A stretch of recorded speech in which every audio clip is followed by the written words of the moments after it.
Brace God. இன்றைய தியானம் லூக்கா 9:56 முதல் 62 வரை. மனுஷகுமாரன் மனுஷருடைய ஜீவனை அழிக்கிறதற்கு அல்ல, ரட்சிக்கிறதற்கே வந்தார் என்றார். அதன் பின்பு அவர்கள் வேறொரு கிராமத்துக்கு போனார்கள். அவர்கள் வழியிலே போகையில் ஒருவன் அவரை நோக்கி, ஆண்டவரே, நீர் எங்கே போனாலும் உம்மை பின்பற்றி வருவேன் என்றான். அதற்கு இயேசு, நரிகளுக்கு குழிகளும் ஆகாயத்து பறவைகளுக்கு கூடுகளும் உண்டு, மனுஷகுமாரனுக்கோ தலை சாய்க்க இடமில்லை என்றார். வேறொருவனை அவர் நோக்கி, என்னை பின்பற்றி வா என்றார்.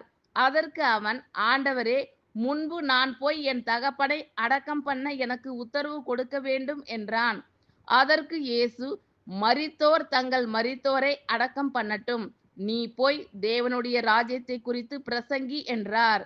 பின்பு வேறொருவன் அவரை நோக்கி, ஆண்டவரே, உம்மை பின்பற்றுவேன், ஆனாலும் முன்பு நான் போய் வீட்டில் இருக்கிறவர்களிடத்தில் அனுபவித்து கொண்டு வரும்படி எனக்கு உத்தரவு கொடுக்க வேண்டும் என்றான். அதற்கு இயேசு, கலப்பையின் மேல் தன் கையை வைத்து பின்னிட்டு பார்க்கிற எவனும் தேவனுடைய ராஜ்யத்துக்கு தகுதி உள்ளவன் அல்ல என்றார். ஆமென். Thank you Lord.